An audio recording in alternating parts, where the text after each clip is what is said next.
I do not agree that we should find common ground with people who support a genocide. That's You unacceptable. make peace That with is your never- enemies, not with your friends. No, we do not make peace with people who are murdering children. Answer me that. Who put your parents in Gaza? Between 1948 You're and not gonna 67 and 1967. You've dodged every one of my questions. It's not us who are rejecting the peace. I don't like the fact that whoever's trying to promote that this is the moderate view and this is the extremist view. We are not extremists. My name is Ahmed Fouad Al-Khatib. I'm a Palestinian American who grew up in Gaza, where I lost immediate and extended family members in the war. Since October 7th, I've been on a mission to delegitimize Hamas and promote a pragmatic pathway forward away from violence and toward peace and coexistence. And I am surrounded by 20 pro-Palestine protesters.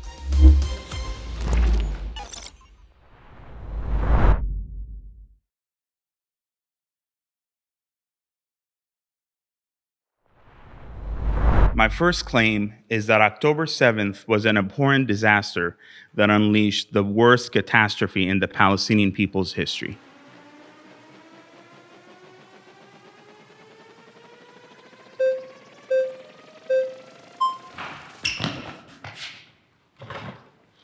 Hi, my name is Ahmed.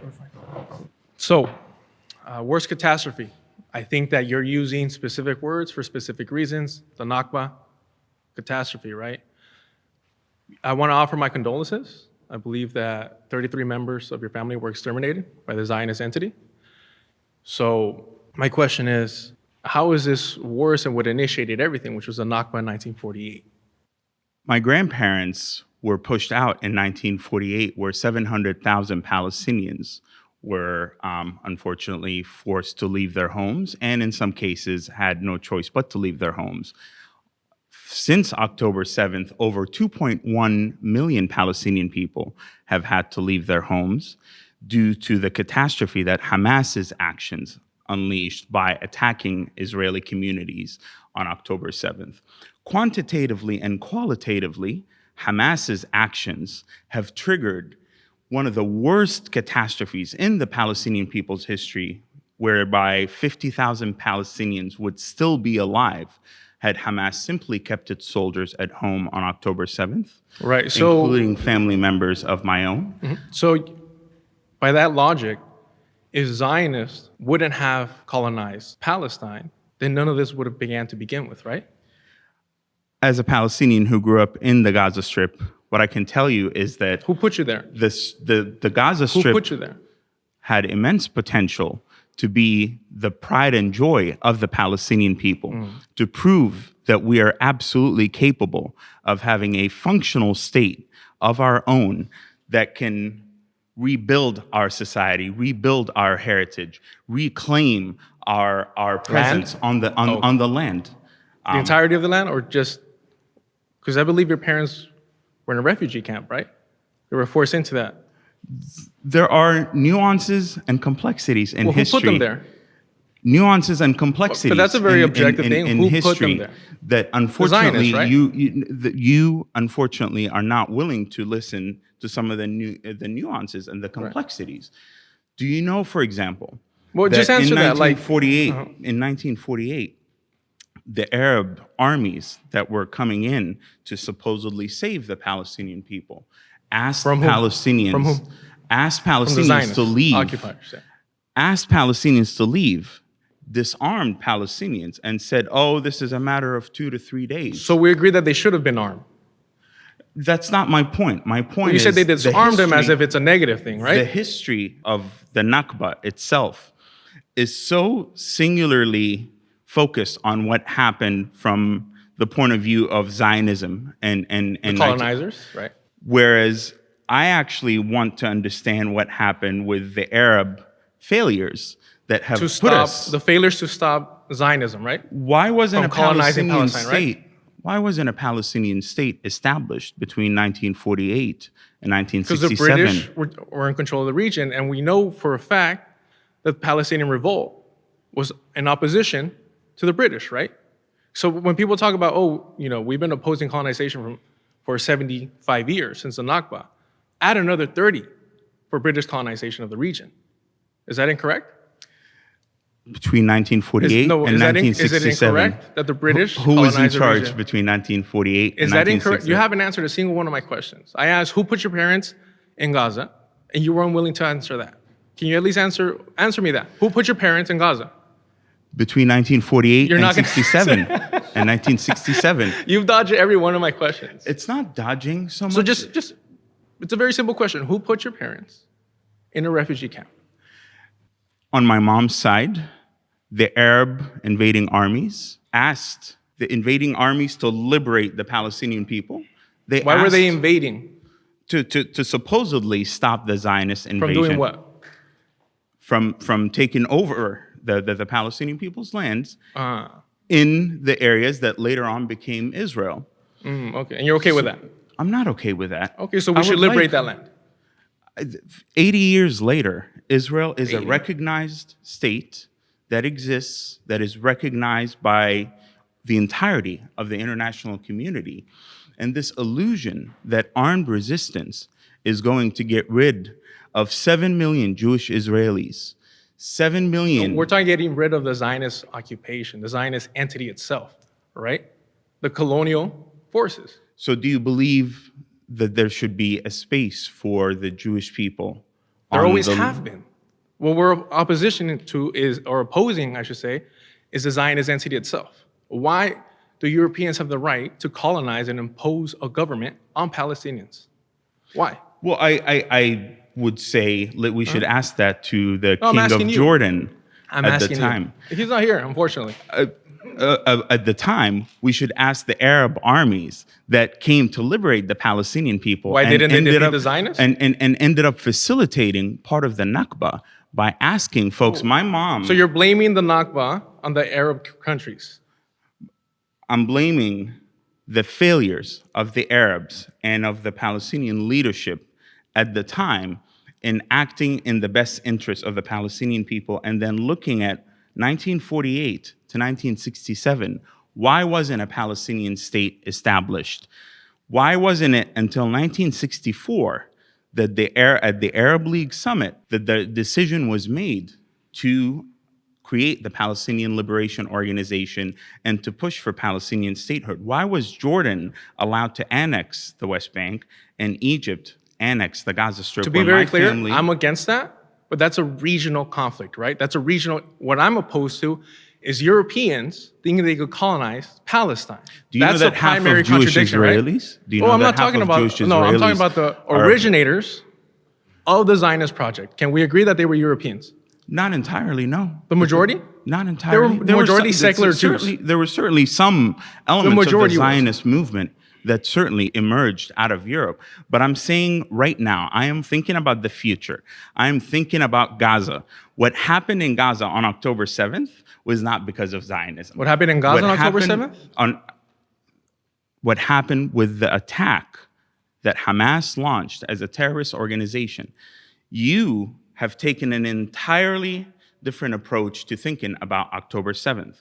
You Right. have eaten up the Hamas propaganda that says October 7th happened because of Zionism. And you're eating up Because the Zionist propaganda, right? Because I'm- I don't ever hear you bringing up, and I've seen many of your interviews, I don't see you ever bringing up the IOF, if you want to call them the IDF, the Hazanga, where they came from, right? They started as a terrorist militia, did they not? Were they not killing That's British irrelevant soldiers? How is that irrelevant? That's where to they the came from, fact. and they continue to impose that upon the Palestinian population. I ask you, why is it that in the West Bank, there's nobody stopping all the Are you colonization that is still occurring? Palestinian? Are you Palestinian? I'm Mexican. Have you lived in the Gaza Strip? No, when you were run out, right? When you aligned yourself with, what was that organization you're involved with? Because I know you work for the Atlantic Council right now, right? Do you know anything about my history? Yes, I do. So tell me, Your what is my parents history? were forced into Gaza, were they not? They grew up in a refugee camp, were they not? Do you know anything about Hamas and how it treats Palestinians in the Gaza Strip? Do you know anything? Not worse than Israelis and Zionists treat them. Do you know that in the past 2 days, we agree. Hamas executed dozens of Palestinians who were hungry, who were desperate, as Hamas was looting? Dozens of Palestinians, meanwhile, the Zionist entity pause. exterminated 33 of your family members? Pause. You've been voted out by the majority. Please return to your seat.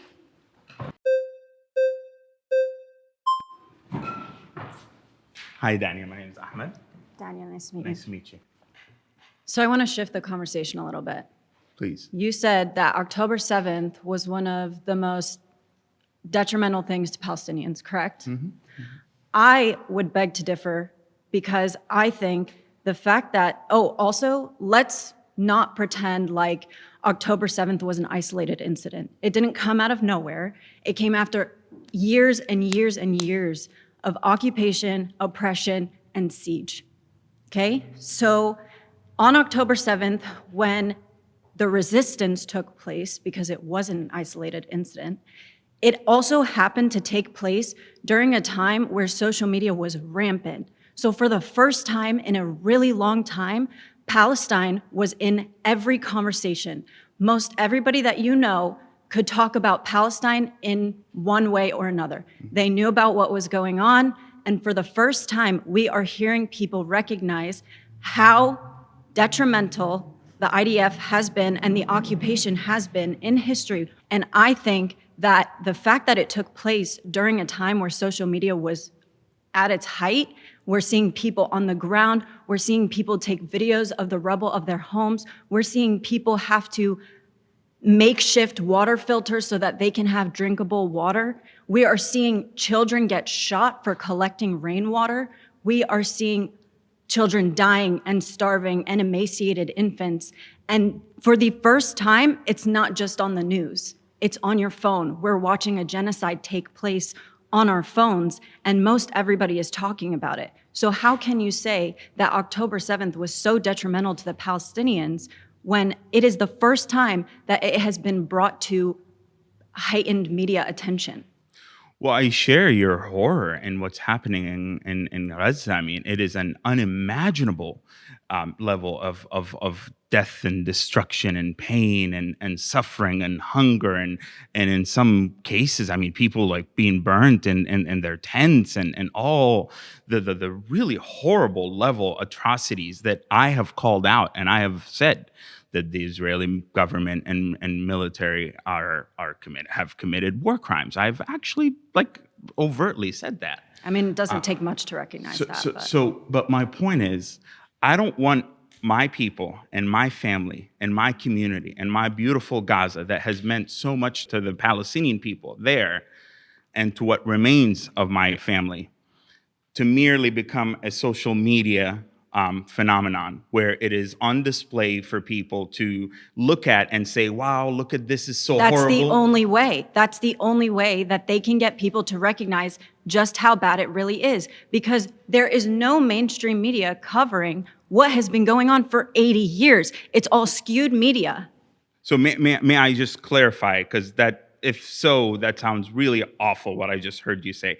You're saying that you want to see images of dead Palestinians. You want to No see... one wants to see those images. But if that's what it takes to get people to recognize what's actually going on instead of another Middle Eastern war, then that's what it takes. It's tragic that that's what it took. Do you recognize that Hamas, in official communiques, has and publicly and overtly has made it clear that part of their strategy relies on causing maximum death and destruction in Gaza, so that the ensuing in imagery... response to Netanyahu blatantly saying that his goal is ethnic cleansing. May I just finish this point, please? That Hamas wants to generate maximum death and destruction on the ground in Gaza in hopes that the ensuing imagery can actually rile up the international community, rile up folks in the Western diaspora on college campuses, so that then this could delegitimize Israel, so that this could stop the war. I'm talking about facts on the ground as somebody who has so much attachment to the reality of Gaza on a daily basis. My brother is there right now running one of the biggest medical NGOs. He has 70 direct reports that are doing work that's saving lives. I hear from folks from the protesters there wouldn't be Hamas. lives to save if there was no occupation. How about... your brother would not have to run an NGO if the occupation never existed and they weren't constantly bombing and killing children. My brother was there. Sorry, you've been voted out by the majority. Please return to your Thank seat. you very much, Dana. Hi, Evan. Nice to meet you. Good to meet you as well. So I think one of the issues with your framing in that October 7th is leading to what we're seeing, the genocide today in Gaza, is the explanation that what is happening is inevitable. Genocides are not inevitable. This is the first armed conflict since the Rwandan genocide in which the majority of deaths overall are women and children. The October of Gaza had some of the worst bombing campaign that we've seen since the Korean War or World War II.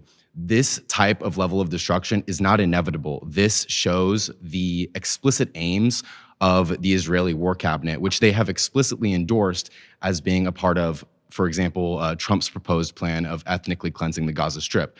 The goal, for example, right now, with the complete blockage of food and aid, is to make Gaza uninhabitable.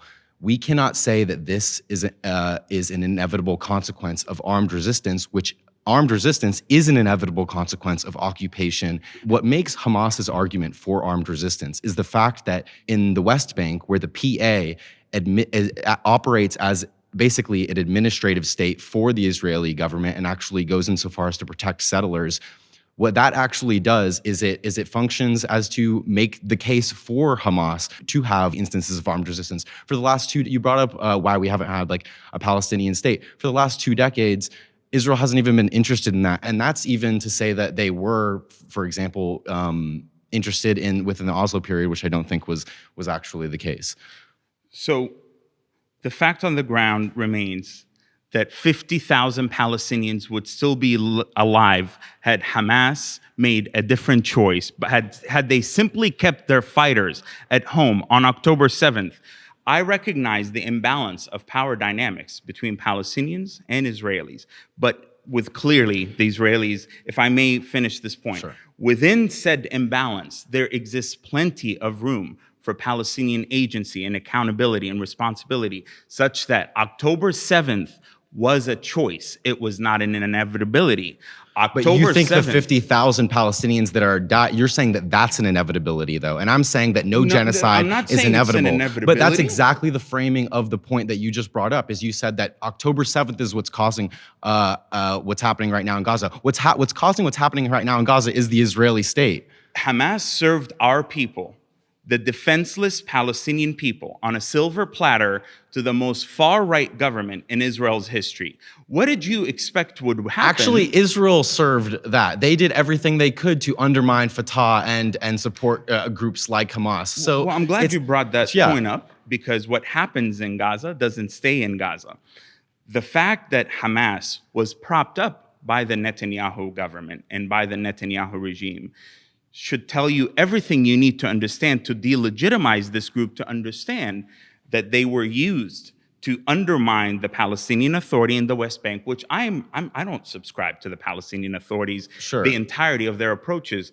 But the Palestinian Authority was the closest thing we had to a political framework that in the 90s, when I lived in Gaza and I experienced the tail end of the Oslo peace process, a time of immense hope and optimism we went from having, to me, peace and coexistence with Israel and pragmatism meant that we shed the Egyptian travel document and we got a Palestinian passport.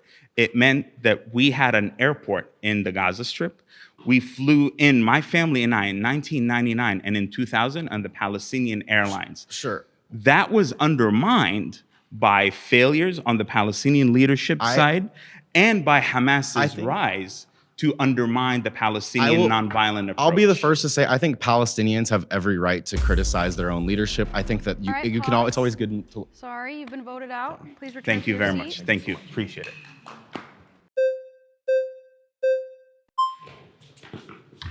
Hi, Josh. Nice to meet you.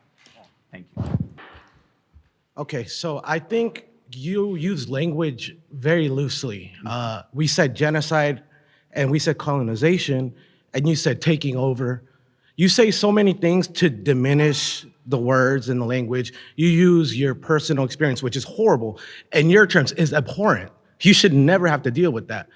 But to place the onus on Hamas is so despicable, because the reason that Hamas is there, you just said, was propped up by Israel. Why were they propped up? Because they wanted to take out the PLO. Why did they want to take out the PLO? Because they were actually going to create some dissonance with Israel. Another thing you have failed to mention is U.S. intervention on leading Israel, the veto power of the P5. When you said Palestine has not been legitimized, why is that? How many times has it been brought up to the supposed council, right? And been voted out by who? Who opposes it? 98% of the time it's the United States with the P5 veto power, because they want to have a party like the Saudis and the Israelis in order to take control of the Swana region.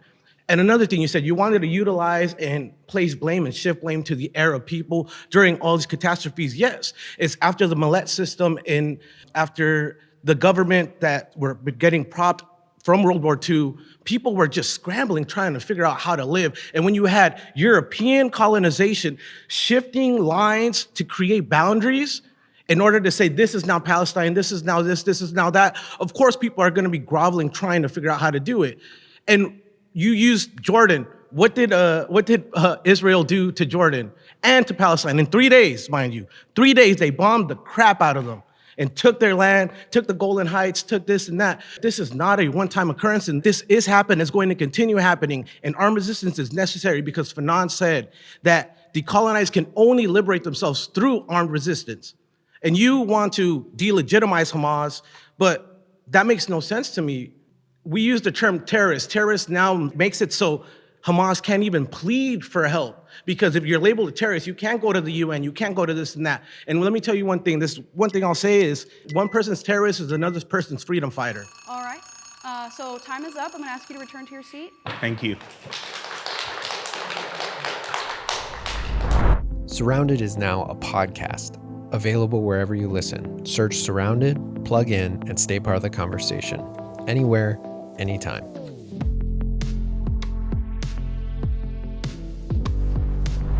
My next claim is that armed resistance will get the Palestinians nowhere. Hamas's terrorism is not a viable path to statehood. Nice to meet you, brother. Hey. Thank you. So I want to do two things before we start. The first is I'll answer probably some of the questions you'll ask me. I'm not Palestinian. I'm also not infallible. So I hope I get fact-checking this, because my biggest objective is to try to get to objective truth. And what I do know objectively is that the apartheid and the oppression that's been happening for the past 75 years is not something that's sustainable within the region of Gaza. So I think the claim is precisely worded in a way to make it seem like anyone that sits here is saying, I support every single action that's done by Hamas. And I want to make clear that my big reason in sitting in contention to your claim is to say that the framing is very intentional. And the moral outrage that's put on colonized resistance is doing the bidding of Israel and the oppression structure.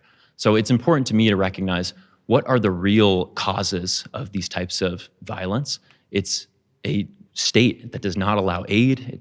It controls the food and water.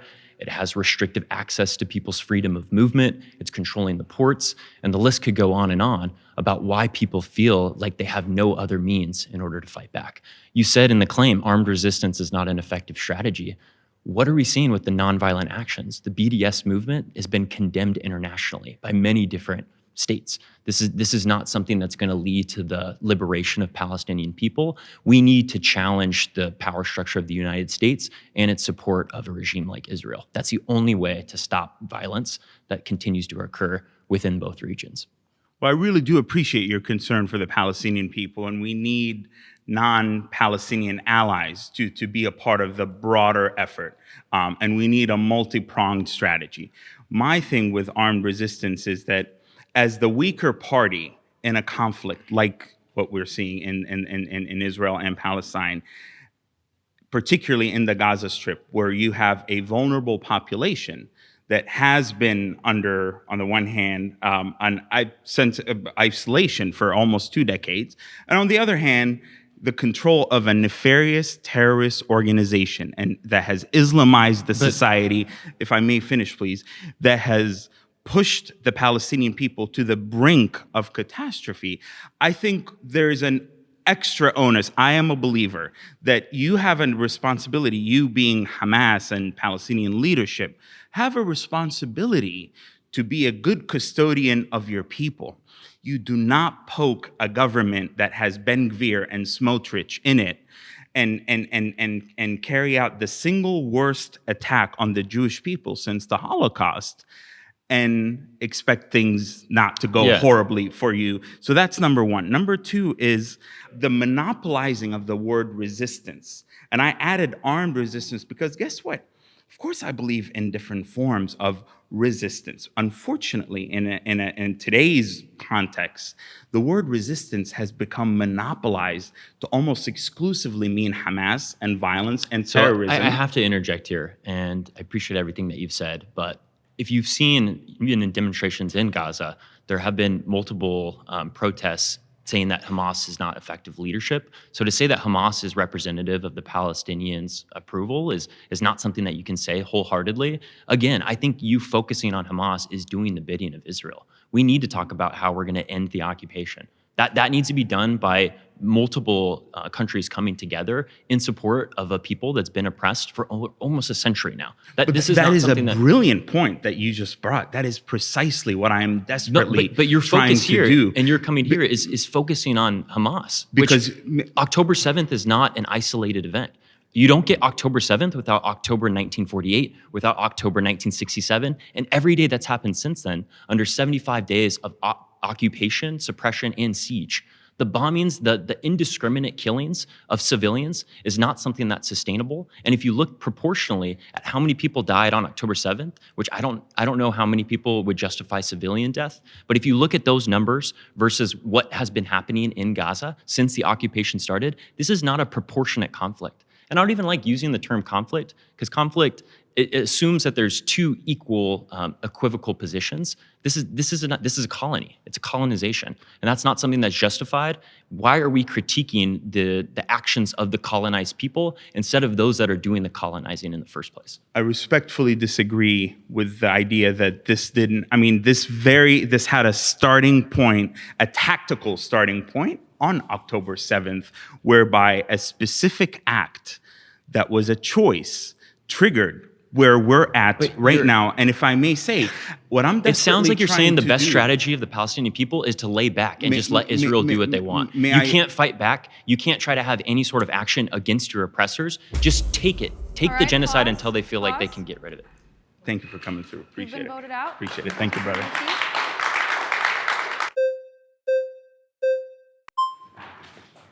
I will. Thank you for coming. So first off, my condolences to all your family members who have you lost. I'm also from Gaza. I'm from the Asfour family. We're from Yafa as well, and I used to live in Gaza as well.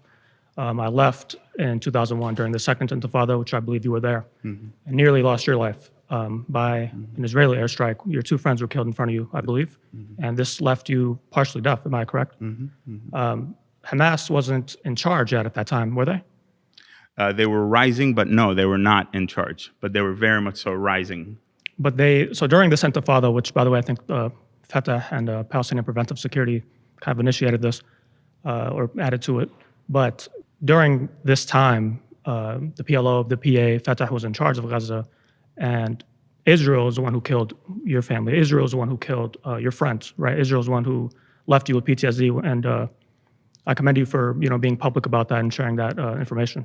But when I was there living in Gaza, I remember Mohammed al-Durra when he was killed. I was 3 years old. I vividly remember that. This is one of my earliest memories.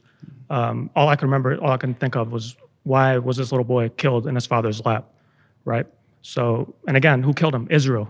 Israel is the reason why the Palestinians are suffering and have been suffering for over 77 years. So I wanted to talk about armed resistance because that was the claim. Armed resistance is a right under international law. We need to look at the reason why there's armed resistance in the first place, right? So context matters. So Israel, being the occupier, having a military occupation of Gaza, the West Bank, Israel increasing its settlements, Israel being an apartheid state, Israel making our lives hell, not looking at us as humans. This is the root cause of the issue, and armed resistance is a byproduct of all this garbage. Hamas formed in 1987 during the first Intifada, right? So they formed as an armed resistance group in 1987. There would be no need for resistance if there wasn't a military occupation. So you have anything to add? No, and first of all, delighted to finally speak to a fellow Gazan that. Even when we disagree, that to me is far more important than, with all due respect to some other allies that suck up the oxygen out of the room, that feel the need to speak over Palestinians, that act in a very disrespectful manner.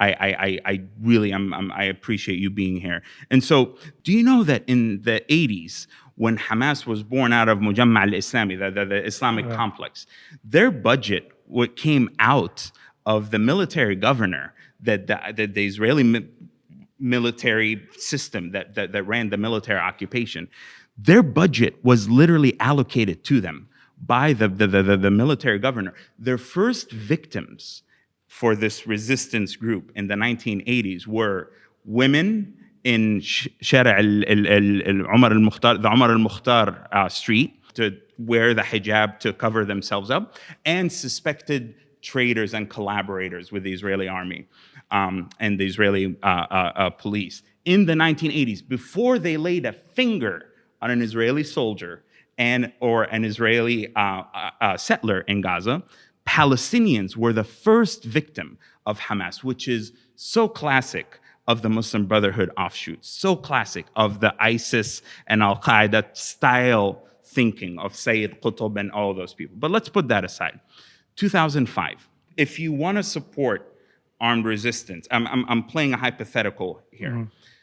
Was there not an opportunity to say, okay, the Israeli military and the settlers are directly out. We can talk, they repositioned the troops around Gaza. We can talk about all that.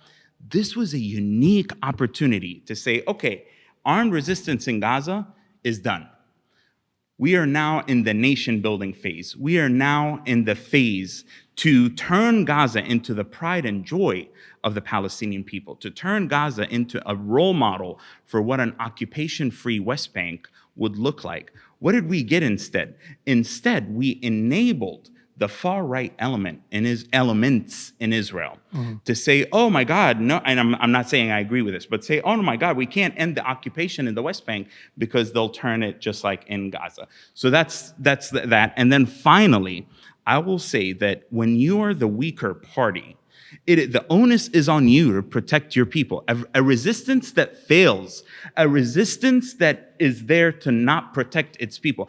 Gaza is the first place in history where the resistance... If I can add one more thing. Sorry, real quick. Please. So this 2005, when Israel withdrew from Gaza, they didn't end the occupation of Gaza.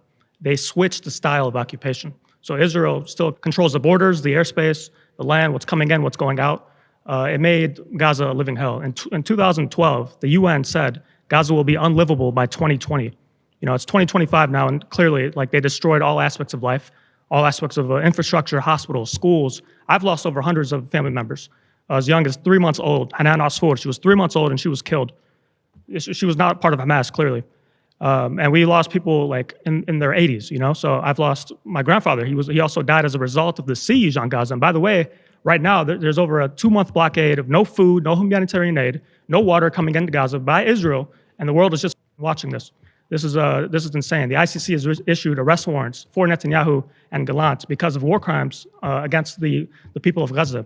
Do you believe that Hamas bears any responsibility in our people's suffering? This is a byproduct of Israeli occupation. By the way, before October 7th, from 2007 till October 7th, 2023, over 6,700 Palestinians were killed by Israel because of the 4 major assaults that Israel launched on Gaza. And by the way, not to mention the siege on Gaza as well. So I wasn't able to see my grandfather. Last time I saw him, I was 4 years old, and he died in 2024. I wasn't able to see him because of the siege. He couldn't leave, and I couldn't go visit Gaza. So this is impacting all aspects of life. You expect people to worship their occupiers. You know, no one's going to go kiss their ass if they've been killing us, displacing us, and starving us, and killing our children, making our children orphans. Without limbs. You gotta be realistic here. You know? No one said anything about loving what Israel is doing. All I'm saying is that I think a variety of different actions and strategic choices by Hamas and others in Gaza could have led to radically different choices. But how do we make peace with people who don't even see us as humans? Why do we even talk to people who don't give a, they don't care about me, they don't care about you. They look at us as goyim and all this bullshit. They look at us as like Gentiles. I would respectfully disagree in that I have made contacts. You cannot paint the entirety of the Israeli society and community with a singular brush. Just like we can't paint all Palestinian. They unfortunately have not talked to anyone from Gaza. And I have made a point of connecting with hostage families, with survivors of October 7th. Why talk with a boot on your neck? You know what I'm saying? Like, it's not a boot. It's an equalized relationship. Pause. You've been voted out. Thank you, Return brother. to your Thank you seat. very much. Appreciate you. Your place. Don't move. Thank you, doctor. Nice to meet you. How you doing? All right. My name is Dr. Ahmed Subo. I'm from Bethlehem, Palestine. Before I start, I'd like to ask you to look around, the circle around you, people from different backgrounds, ethnicities, cultures. They're not sucking the air out of the Palestinians. They're a source of oxygen to every single person in Gaza. When they speak out on school campuses, when they speak out in their workplaces, when they object the genocide, that the government that you're trying to give excuses and legitimacy to kill our own people, they are the source of hope for the kids of Gaza. I don't know if you've seen the videos from the schools, from the kids of Gaza, thanking every single school and campus for their support and strong stance against the genocide. So that's number one. Number two, you are telling us that you have a special or a different kind of resistance that you'd like our people to take. Would you please share and enlighten us with that form of resistance? Especially that I doubt that you participated in BDS. I doubt that you participated in any peaceful resistance against the brutal occupation that you're trying to legitimize, and you're trying to give them excuses for killing 100,000 Palestinians in Gaza. For a moment, you just mentioned right now that it was the Israeli military government that supported Hamas. Yet, you're not saying anything negative about that government. Imagine for a moment it was the Saudi government that gave money to Hamas. I bet you'll be the most vocal critic of that government. Yet, you did not say anything about the Israeli government and their brutality in killing our own people, your own family members. So my question to you, what would you suggest to my family in the West Bank where there's no Hamas, and yet they're still being killed, persecuted, living in economical prison, that they cannot step out from their cities more than 2 miles away from their homes? What would you suggest for them to do against this brutality? Well, it's unfortunate you assume that I've never been a part of any efforts in the past. Tell me what it is. I'm going to. Because I have, in fact, believe it or not, I was actually in the San Francisco Bay Area where I lived for many years once I left Gaza. I was part of Students for Justice in Palestine. I was part of the local Jewish Voice for Peace effort. I was part of BDS. I went to the Sabil conference every year that was talking about BDS efforts. I gave my money to these organizations. I was a very And then vehement... you repented? It was a mistake? Are you going to let me speak, or are you going to be patronizing? No, I'm Because so sorry. I think apologize. That was not my point. My point is that you memorize certain words and certain points, and you're trying to propaganda here. But my, again... my question to you is, what do you think right now? What do you suggest to my people in Bethlehem to do to resist the brutality of Israeli government? Sure. I'm going to get there, but I would implore you to please afford me the respect. Because the of time, the we don't want to fact. have sermons and rhetoric. Just tell me straightforward, what do you suggest they should do? What I would suggest they should do is to persevere on the land that they have called home for decades and generations, and to not let armed resistance And be come shooting in. sitting ducks being shot by the and Israeli snipers. and to not let Hamas, because unfortunately, if you engage in armed resistance, that is simply going to give the settlers and the army, the Israeli army, the excuse. Oh no, to I come agree in. with you. I have no problem with that. My question is, when you see a rabid dog in front of you, you're not going to say, hey, little puppy, give me a kiss. That's not what I'm- right. that's- You're going to defend yourself. And the truth is, and the history showed us, that when you put so much oppression and persecution on top of a group of people, eventually they're going to explode. And that's what's happening. We're not saying that, no, I agree with you. But So how about we separate, as a first step, we separate the just and urgent aspirations of the Palestinian people from the corrupted armed resistance narrative of Hamas, number one. Number two, we actually come up with a cohesive national strategy for a nonviolent resistance. We don't need the images of dead. My family are not to be consumed. It was not a propaganda. My With all due family respect, are not. If someone is using propaganda, it's the Israelis My saying the family- hostages' names and their pictures, and look, and they're trying to gain the sympathy from Americans. I share images on my socials of the horrendous settler behavior that is abhorrent, Thank you. that is criminal. Thank you. That is criminal.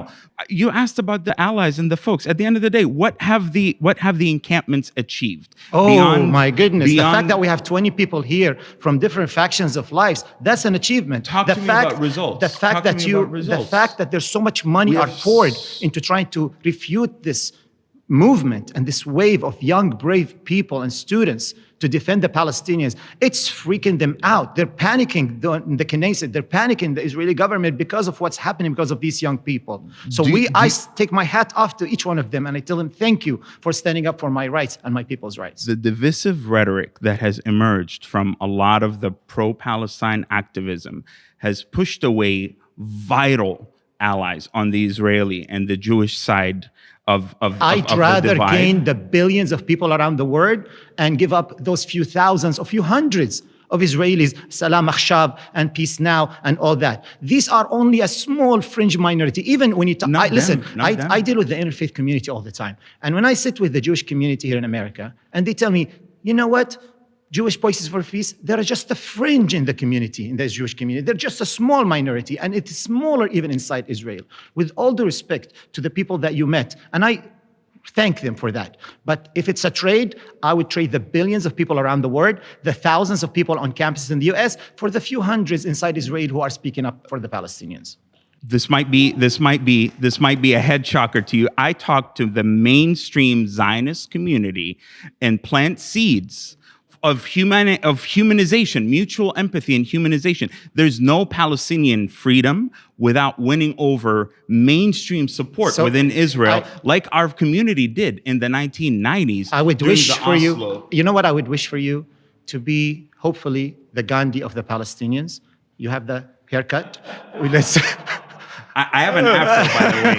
I choose this haircut, but I have an afro. But I promise you, if your path would be able to free the Palestinian people, I'll be the first one to support it. But we've seen it over and over in history.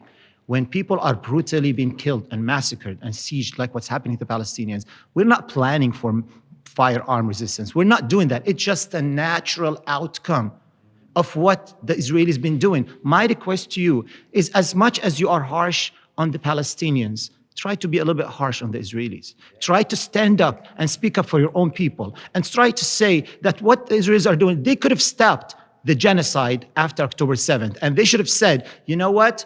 We are not going to do what Hamas did, and we're going to try to solve the problem in a better way. But to go out of their way and kill hundreds of thousands of Palestinians, not 50,000. There's so many under their belts still they cannot find their bodies.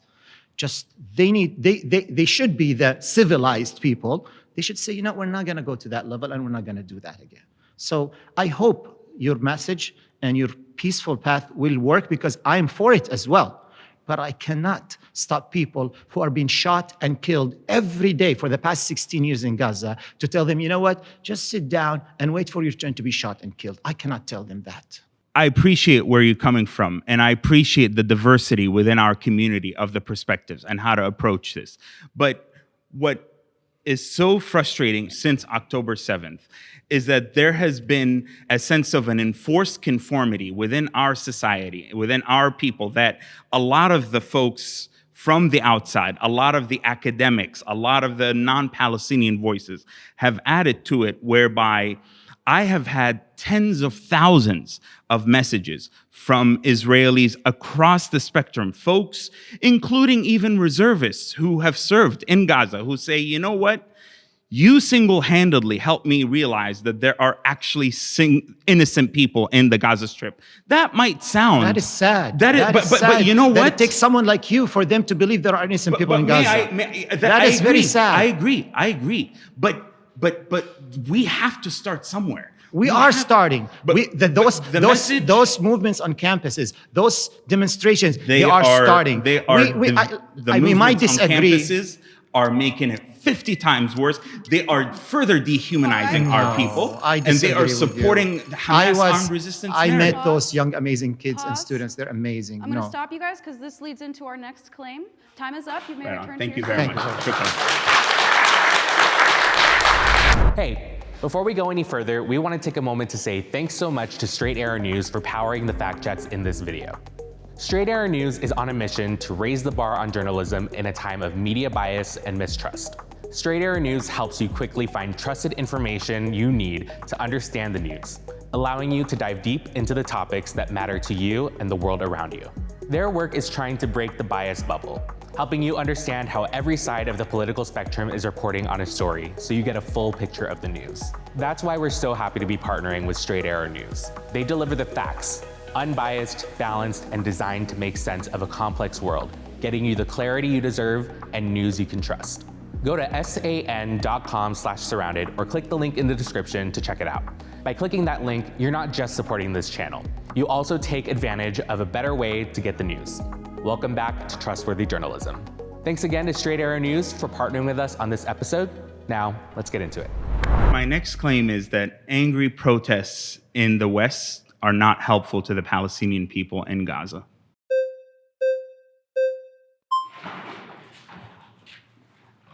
Thank you. Hi, Samad. Hi. Nice to meet you. Nice to meet you too. Okay. I think it's really disheartening to see you refer to them as angry and hateful because I, as someone who just graduated from UC San Diego, actually created something called the Special Committee of Human Rights with a policy of ethical spending. And you know what we were branded as in every single newspaper? As anti-Semitic, despite anyone being able to use these kinds of things to kind of bring up any concerns to their student government and ultimately led to divestment. We also know that the heart of every single social movement is the student-led movement. And through student-led movements, we're able to teach and learn. One of the chants that we have is like, remember South Africa, remember Vietnam. And through these student protests and student activism, we're able to teach things. Like how multiple of the African settlers from South Africa after the downfall of the apartheid state actually converted to Judaism and then moved to Palestine and now somehow have a more legitimate claim in Palestine than me, a Palestinian, which is insane. On top of that, I wanted to talk about everything that these movements can teach. You bring up the Oslo Accords all the time, but what we're able to learn on campus through student organizing and people who are very well versed in these subjects from professors and academics is like, hey, Oslo Accords, what happened to Yitzhak Rabin? Murdered. By who? A far-right Israeli. On top of that, Yasser Arafat, Al Jazeera did an entire documentary showing how he was murdered. Why aren't these things talked about in normal media? And the student movement brings it to the forefront. The UCs know how much power that the student movements have, that they have a whole page saying how the UC students helped end apartheid. And Israel is an illegal apartheid state, and the students are standing up to that. Why is that wrong? So I share your desire to see a strong pro-Palestine activism community on college campuses. And that is in fact why I, on all my socials, start with saying that I am pro-Palestine. That is literally what my bio says. But I want to redefine what it means to be pro-Palestine in the context of college activism. I unfortunately have seen a consistent devolution of a lot of what could otherwise be unique opportunities to drum up support for the just and urgent aspirations of the Palestinian peoples, the pursuit of statehood, of dignity, of freedom. A lot of these encampments and the way that they've devolved into vandalism, into obstructions, into a divisive display. Name one encampment with a lot of destruction and violence that ensued. UCLA that I went to myself. The Zionists were the ones who bashed in students' heads, lit up fireworks, threw mice into these encampments to torment students, and constantly. Just this past week, they tried playing a movie screening on campus to show the encampments film on campus. They were met with multiple police officers all throughout the region. They arrested students, and the Zionists went around playing videos of babies crying on loud blast. I was at the UCLA encampment last year when it happened, and I saw in the aftermath of the encampment, both at UCLA and at multiple campuses. Is vandalism unique only to the Palestinian movement, or did every single social movement take drastic measures like the encampments, which were popped up during the Vietnam War and South Africa? This isn't new to these universities. In fact, they tout them as successes. So I don't want the Palestinian cause that's already associated with so much negativity by the West in the Western world to be associated with more divisive rhetoric. So it's heartbreaking, like you said, to see these images of our family members, but that won't move people. That doesn't, and I'm not for vandalism. In fact, it's against my religion to vandalize things that aren't mine. It's against it. And you see, we can't be, people are outraged, and this is not unique to the Palestinian movement, right? It shouldn't happen, but it is what it takes for universities to recognize that these students want something to change because they are the active funders and perpetuators of this illegal occupation. I, through peaceful means, was able to divest. Through peaceful means, was able to work through the student government, and I'm working towards that. But what was I labeled as? Hateful and anti-Semitic, despite me creating something that any student of any background can use. So I think it's I'm going through peaceful means, and I've been doing through peaceful means, but look at how we're being branded. Look at how somebody like myself, I have gone to multiple college campuses since October 7th, and the amount of hatred and the amount of incitement against me, Maybe the amount of people don't feel safe in your presence in those encampments. I'm not saying it's justified. By all means, do not get me wrong. But this is excuse me. I need to speak. The ability to express a divergent Palestinian view has been systematically suppressed by the pro-Palestine activism. I disagree. The Palestinian view, I am not able to get half the facts that I just said out in any mainstream media. I have done countless media interviews for 30, 40 minutes, and I get a 2-second soundbite. Why is that? I get interrupted at many of my talks. I have had threats of violence at UCSF. At Drew University, I was being attacked by students. At Ithaca College, let's talk about the definition of protest. I had to have protest means security. to testify and to put forth. A literal pro-Palestine, a literal pro-Palestine self-identifying Palestinian from Gaza, a young Muslim Arab gentleman who lost family members, who is saying, I want to honor the legacy of my fallen family members to connect with the Jewish community. That might be different from your approach. That is different. The same way that the American Palestinians, that's also something that we see. There's discourse. So be it. But why is it that I can't have that voice? But you expect, not you per se, but the rhetorical. You can't generalize because you haven't talked to every student. See how you're coming to this belief without knowing any single person at UC San Diego, because no one was like that. And because you encountered a few people who were like that, doesn't mean everyone's like that. Why were Jewish students systematically harassed? In mine and in UCLA had Shabbos, had multiple events that were rooted in Jewish faith. JVP type students. What does that mean? Does that diminish their Jewish identity? It doesn't. It means, as our dear doctor here said, they are a fraction of the community, and the majority of the Jewish community, the Hillel students, the Chabad students. I didn't see that. They were had on a actually regular basis. External people coming to campuses and filing those reports. I don't deny that. So, I want to for Palestine, which is the effort that I launched.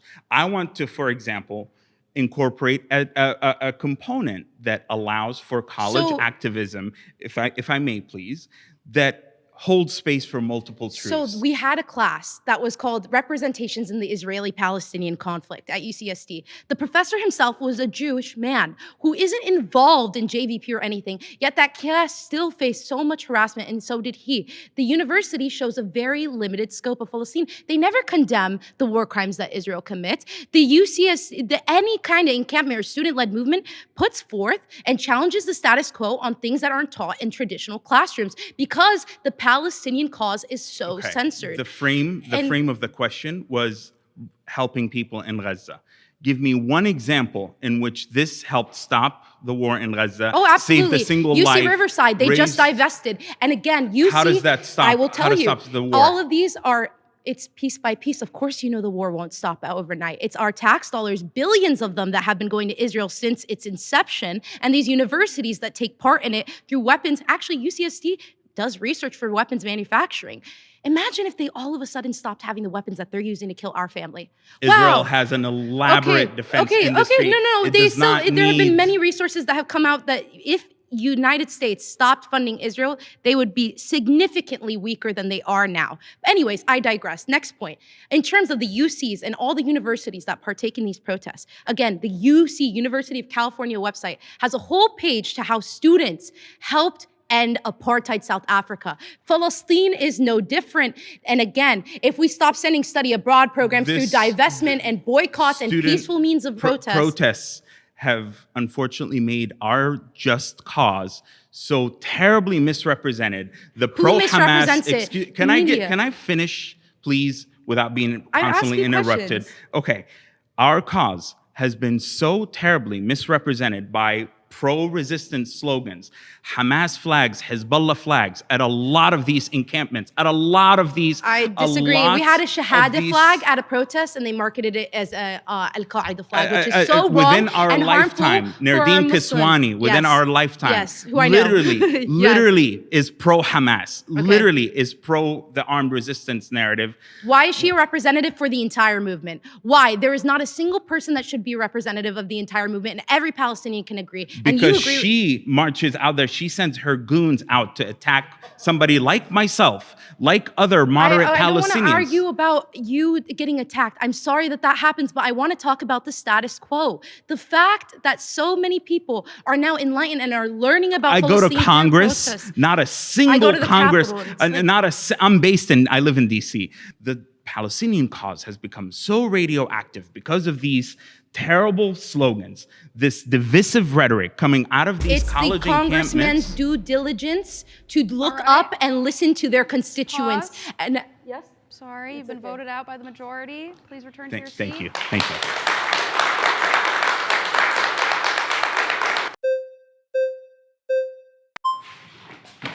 Nice to meet you. Nice to meet you. Thank you.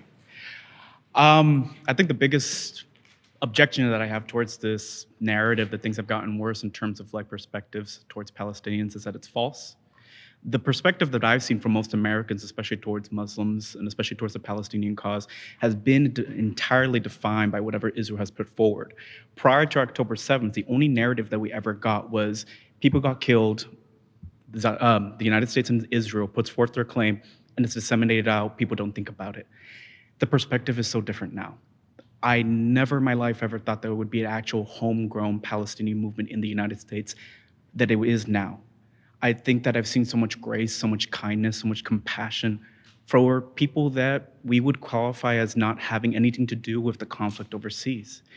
And it's incredibly encouraging. And I've only ever met people in these encampments, people who care more about stopping violence than people who want horror to continue. People are right to be angry. People should be enraged. They should be incandescent with outrage. We have spent the last near 2 years seeing the horrors that this genocide has inflicted upon a small area that we could qualify as a concentration camp by an ethno-nationalist racist project propped up by the United States. That is why there's a protest movement among Western students, because we are culpable. We fund it. We send weapons over there. And we are outraged that on our name, we share culpability for it. I didn't choose to send weapons to Israel in order to wipe out people who I never met. And I will do anything that I can to prevent that. I come from Mexico, my own country, right? There's femicide, there is violence against indigenous people, right? I've left my country for years now, but I still feel rage over the mass murder that my government, the army, the cartels, and the hacienda owners do on the indigenous populations. And I feel very encouraged when people who have nothing to do with me feel the same exact pain.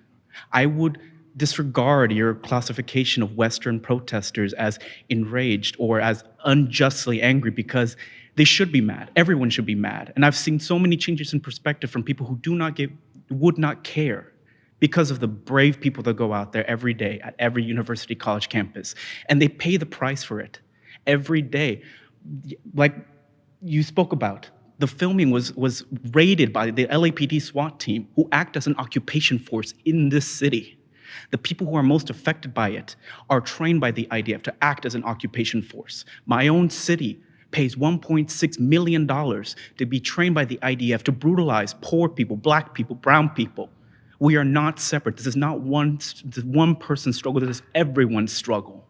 So I share your optimism about the potential for a really robust pro-Palestine activism movement that can really move the needle on this issue. And this is part of why I'm sharing this frustration with the devolution of what I felt was a unique opportunity, a once in a generation. But I disagree because opportunity. I believe that the politics of moderatism is the politics of mediocrity. If I may, please, there was, historically, it was difficult to speak about to have a genuinely pro-Palestine issue without facing some accusations, often false, of anti-Semitism. I believe that used to be the case. I think times have changed now, whereby I have sat in the middle of some of the most Zionist, pro-Israel spaces, where I have spoken about Hamas's crimes what and Hamas's, outcome? excuse me. To what Excuse outcome? me, I'm coming to that. Hamas's crimes, Hamas's violence. But in the same vein, I have spoken about Netanyahu being a war criminal. And Netanyahu is not the issue. The issue existed pre-existing that. It has been decades of a supremacist system that upholds one ethnic group over the other. Calls for being a good custodian of the message that we in the diaspora have been entrusted with. And that is why I am not saying every single protest is hateful. I'm not saying the act of protesting. Putting forward the propaganda and the narrative that paints them as that. Pause. You've been voted out. Please return to your seat. Thank you. Thank you.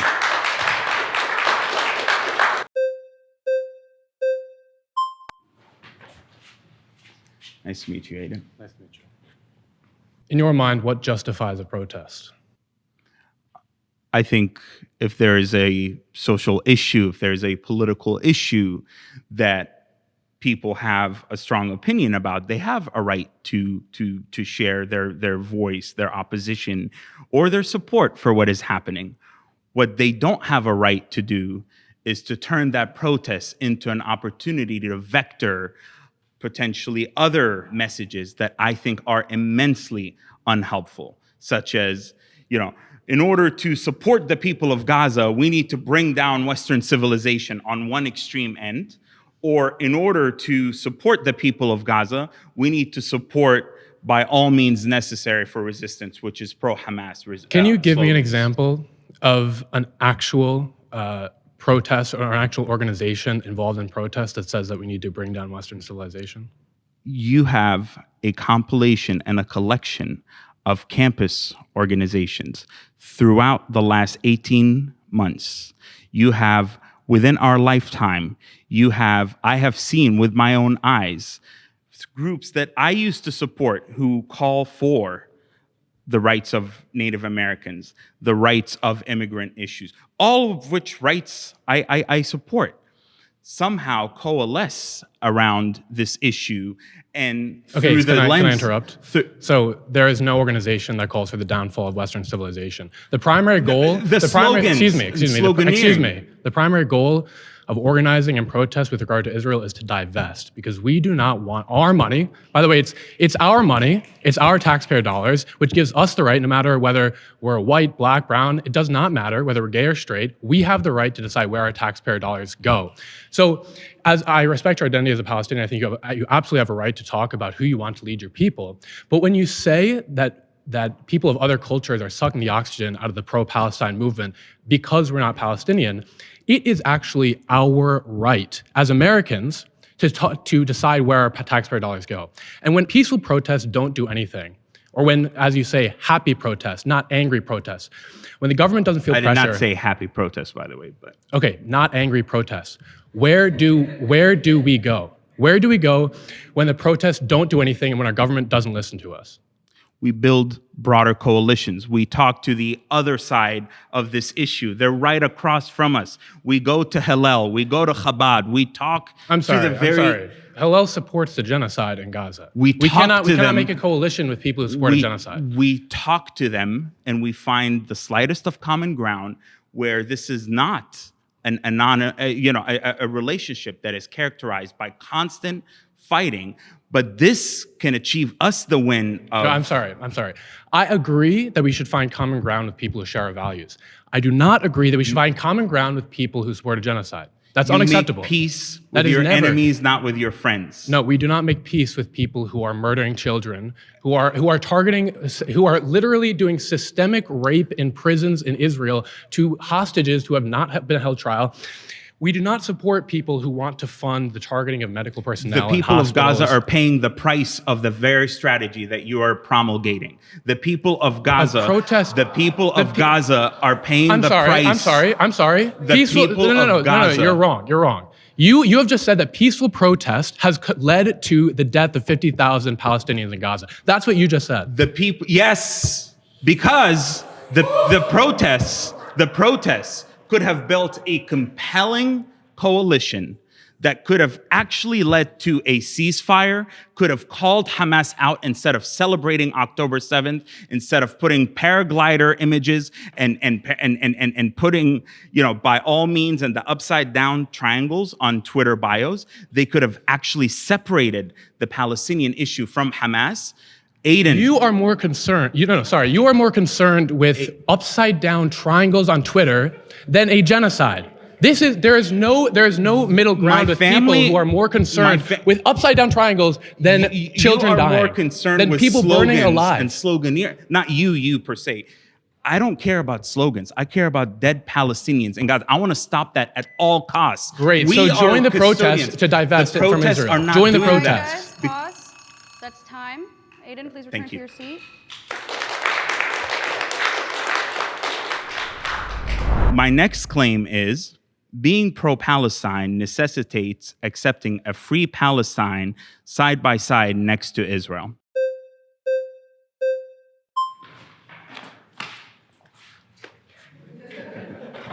How you doing, brother? Nice to meet you. Thank you. First, I'm Filipino, okay? I know I'm miscellaneous brown, but I'm Filipino. You're just as important as any other human being. Didn't sound like that earlier, okay? No, really, I did take a lot of offense to what you said when you said homie was taking a lot of the air out of the room because he wasn't Palestinian or he wasn't whatever. I feel like as a human being, okay, as a human being, the right to protest, the right to stand up for yourself, the right to stand up for an underdog. I mean, we're talking about Israel here. We're talking about Israel funded by the United States government and the military-industrial complex. And then you're talking about Palestinians who are trying to scrounge for something. You know, I don't understand your logic, because basically you sound to me like somebody during the Revolutionary War to be like, hey, let's just wait and see if the British change their ways. That's basically what you're saying to me. That's the whole time I've been sitting there just listening to you justify colonization, justify persecution, justify genocide. Because until we divest from Israel and until we take military money away from Israel, then there is no two-state solution, because Israel is the two states.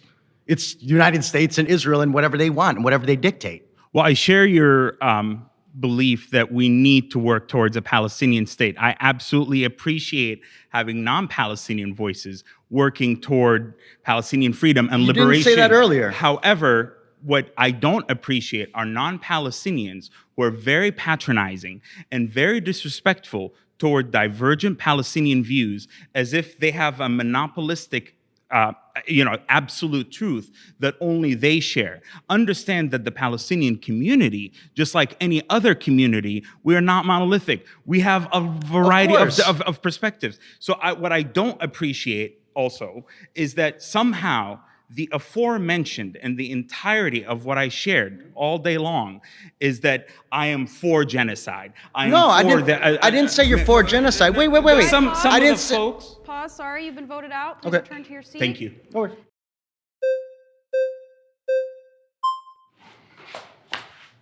Nice to meet you. Thank you. So your claim is that we should have a two-state solution, correct? In essence, yes, regardless of the specifics of the borders, we have to accept that a free Palestine is only going to exist side by side with Israel. So you're accepting that Israel needs to give up their occupation of the Palestinian people, correct? Absolutely. But we need to agree on what constitutes occupation. This- Constituting occupation means economic, it means legal, it means movement. Apologies, sorry. What I meant is to say, for some people, the entirety of the existence of Israel means occupation. Whereas at And you this don't point, agree that it does? that's a moot point right now because Israel is a de jure It's not a moot international. point because the 2018 nation state law states that only Jewish people have the right to self-determination, taking away any rights of Arab Israelis, of Palestinian people. So they are legally removing any type of legal representation of Palestinian people. That's including yourself. Within the 1948 to 1967 borders, I accept that that is the state of Israel in which a majority Jewish population is going to So you live. think that all the settlers need to leave the West Bank? I think there needs to be, I absolutely needs to be some kind of a resolution that entails the eviction of a majority of the settlers. However, there are some communities in the West Bank, some settlements that I don't pragmatically see a scenario in which you I have address them. So then, I have a question for you. I have a there's question been for a you. So- proposal. Just one last point, please. You do a territorial swaps. This has been already discussed and done. Why But should the Palestinians give up their land in the first place? the The Israeli state was built on top of Palestinian land. It was built on top of the blood of Palestinian people. Your family has suffered for this, and you are not acknowledging your own family's pain. I'm baffled by this. I'm confused. I don't understand. at this point, As a non-Arab person, this confuses me that somebody who is Arab does not acknowledge the pain of their own family member. I acknowledge the pain of the Native American You're community. not acknowledging and the it because you're going Hamas, injustices- Hamas, Hamas. Excuse me. I acknowledge the pain of the Native American community and the injustices that they faced throughout their history. But the Native American community are not going to evict the United States from existence. Let me ask you a question. So I then. acknowledge. In 1848, there was the Treaty of Guadalupe Hidalgo. If Mexico decided that they no longer wanted to recognize that border and say, hey, we're going to take back New Mexico, California, Arizona, do you think everybody in those states is going to be like, well, time to learn Spanish and how to dance cumbia? No, no, they're not. They're going to protect their land. And let me tell you another thing. So in 2023, March of 2023, the 2005 Disengagement Act, it did not just remove settlers from the Gaza Strip. It also removed 4 settlements from the northern West Bank. They overturned parts of that Disengagement Act that said that settlers can go back to those 4 settlements in the northern West Bank, which now 40,000 Palestinians have been removed from the Jenin camps, from the Tulkarem camps. Due to Hamas and terrorists in there, in Tulkarem. So do you not think that the people of Gaza, the Hamas and Gaza Strip are Tulkarem- not looking at that like, oh my God, we are next? Is that not an act of war? Hamas- Would that not be an act of war? Excuse me. Unfortunately, many people talk without understanding that the Palestinian people and the Palestinian Authority, we've already agreed Yeah, to okay. the 1967 They borders. are legally trying to annex that already territory. You've been voted out. Please return to your Thank seat. you. Thank you so Appreciate much. it.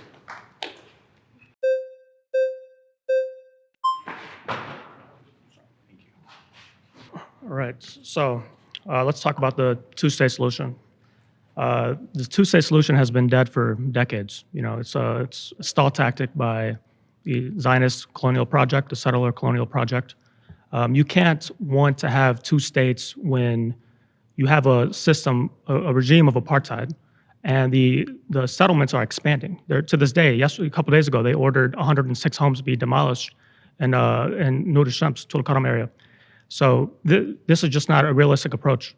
So you need to dismantle apartheid first. We need to have the refugees have the right to return. We need to have justice and peace for the Palestinians. There needs to be accountability for the Israeli war crimes for the past 7 decades or so.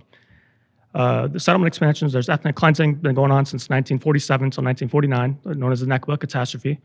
The dispossession of Palestinian homes, the land theft, the 700,000 settlers or more that are in the West Bank that are uprooting the native indigenous Palestinian population with the full backing of the terrorist Israeli defense forces. So these settlers are armed, by the way. Israel is such a militarized society. They're all walking around casually with ARs. They all have to join the IDF, and they're trained and backed by the IDF. by the way, let's talk about the Oslo Accords real quick if we can. So my uncle was actually one of the negotiators in the Oslo Accords, the PLO 93, 95. And he's critical of it. He resigned from the Palestinian Authority. And the PLO and Israel at the time, clearly there was a power imbalance, right? So in 1993, the PLO recognized Israel as a state. They renounced armed struggle. And what do we get in return? We didn't get self-determination. We didn't get a land. We didn't get a state. And we got more land fragmentation, and we got occupation, and we got more people being killed, more civilians being killed. And simultaneous with Hamas suicide bombers, and you're Ibn Gaza. You're a son of Gaza. Yahya Ayyash, Ahmad Agil. You know those names, right? Salah Shahada. You know the OG suicide bombers. Again, these that people ruined the fragile yet viable Oslo process. We got what happened what happened with Rabin? Who assassinated him? The Israeli settlers and the Exactly. far right. So the far right Israelis, they killed him because he wanted to make peace with the Palestinians. In parallel Peace with Palestinians. Hamas terrorizing the Palestinians. Why didn't Arafat accept the 2000 Camp David That's peace? all propaganda bullcrap. I don't believe that.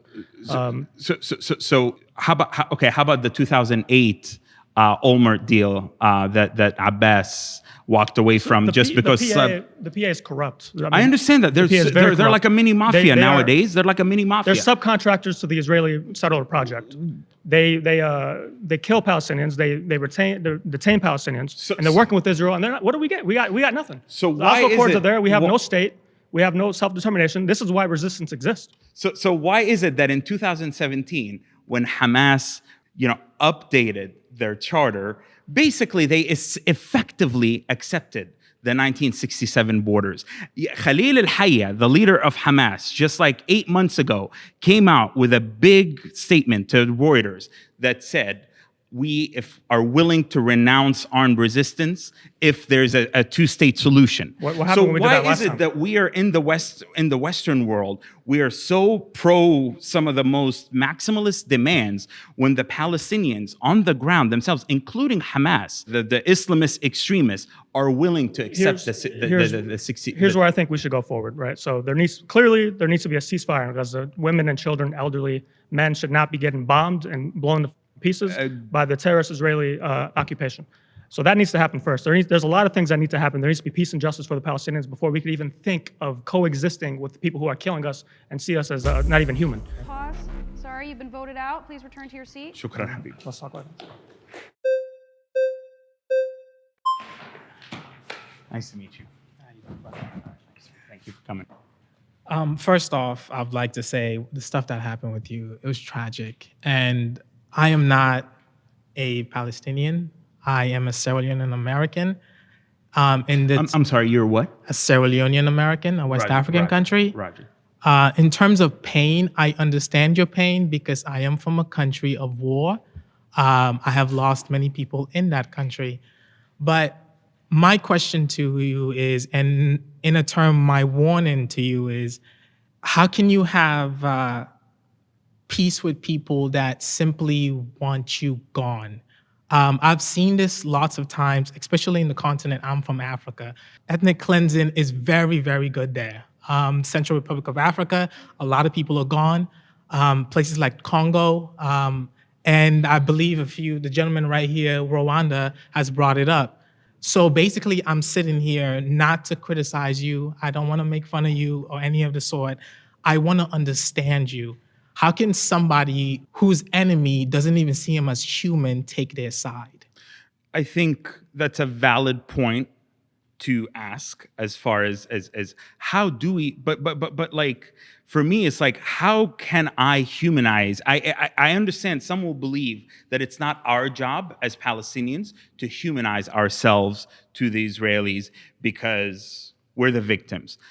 As a radical pragmatist and a believer in wanting to be forward-looking, I have decided that I want to actually dabble in that exercise. And I found it to be, in my personal view, entirely achievable and doable because you have such divisive lines that simply by breaking them down in a way Okay. that like I have with connecting with hostage families, with Israelis across the spectrum. Zionists are not like people use it as a slur, right? Sorry Zionism is a spectrum. Sorry to cut you off, but the certain things that you're saying, it's contradictory. You would say that you're for certain things, but you don't want protest. You don't want violence. You say, for example, you said the protests are violent, but that's the same thing they said about the LA riots. They said they were violent. They said the people were animals. You're from DC. I am from DC as well. That means you know the Baltimore riots. They called them animals. What's wrong with humanizing the people of Gaza to an audience that has only thought everybody in Gaza belongs to Hamas? Everybody in Gaza participated in October 7th. Okay, I will answer your In question pursuit with a question. of All right, Palestinians. guys. I'm sorry. You've been voted out. Please return to Thank you, your seat. brother. pleasure. Thank you. Yeah.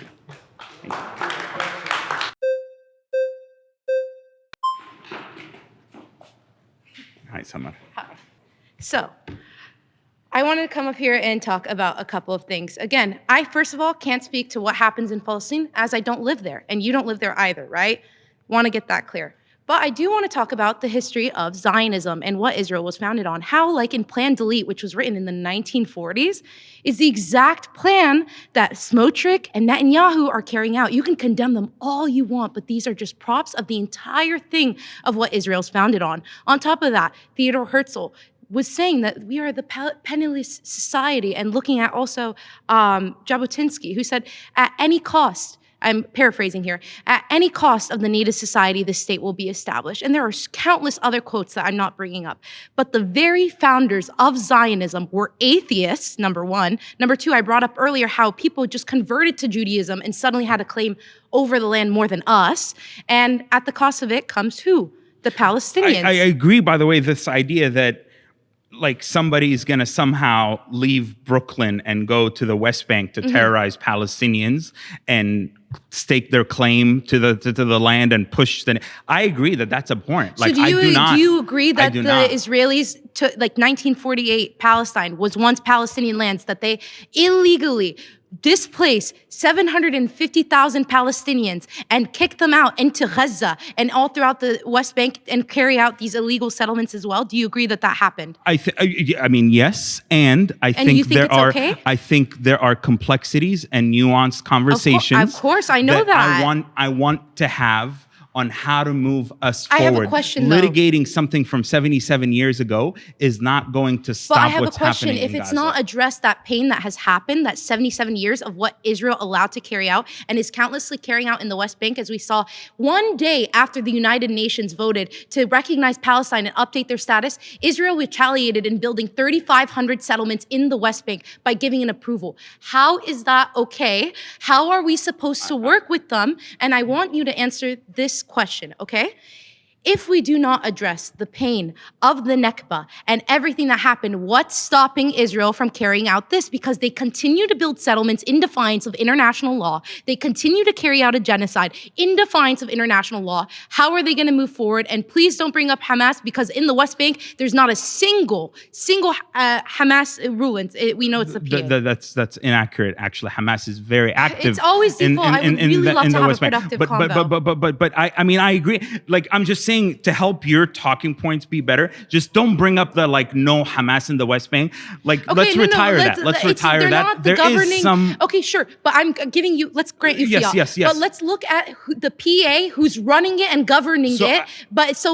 I want a cohesive Palestinian, compelling national project that compels the international community, the United States, and Israel and the Arabs to say, this is our plan for how we're going to live in peace on our land. What does peace look like? Because your peace looks different. Peace doesn't look like launching October 7th, the worst single day attack on the Jewish people since the Holocaust. Can I please finish my point, please? Because I want to talk about my peace is not giving my land over to the people who have consistently occupied and then continue to build. I agree. You've been That's voted fine. out. Thank Please you. return to your seat.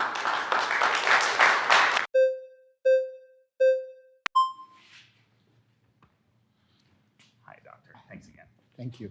So let me start by saying, I never met you before, and I never heard about you before. It's my first time to see you and talk to you. People told me who you are before we started. I don't think you're a traitor. I don't think you're a Zionist. But I think you're, sorry for saying that, delusional. When you are assuming that you can sit down with such an aggressive government and saying they are willing to accept my existence. As a Palestinian, I have several points that I agree with you on. I don't like the fact that some of the protesters, again, a fringe, who used bad words and harmed the cause of Palestine. And I personally spoke to them and I said, that's not allowed. You're not allowed to do any graffiti on the walls of the schools. You're not allowed to say anything that's anti-Semitic. We agree on that. We also agree that Palestinians, good percentage of them, don't mind having a two-state solution, living side by side by the Israelis. We have that. The problem, it's not us who's rejecting this. It's not us who are building settlements and creating the West Bank into a Swiss cheese form where people in Bethlehem, my own town, young men cannot travel more than 2 miles away from their homes without a checkpoint. If they have to go to a Ramallah or another city, they have to go through a valley called Wadi Nar, which is a very, very scary drive in the mountains and the hills. And the half an hour, 45 minutes trip will take them 4 hours to go around. It's not us who are rejecting the peace. It's not us who are rejecting it. I don't like the fact that whoever's trying to promote that this is the moderate view and this is the extremist view. We are not extremists. We are trying to bring our people to a very peaceful, civilized status, living circumstances where they have all their civil rights, human rights. We don't mind side by side by the Jewish community, but it cannot be an apartheid. I cannot have a drip of water once a week and my next door settlement are swimming in pools every day. We cannot have that. We cannot have the fact that I don't have the right to vote or say anything in the West Bank for my own rights and my own future, while the Israelis are living with complete democracy and freedom of speech. So that's what we agree upon. I appreciate you sharing and highlighting the points of agreements because that's what's critical. That's what I am interested in this from the point of what is going to move the needle for our community on the land and here in the diaspora.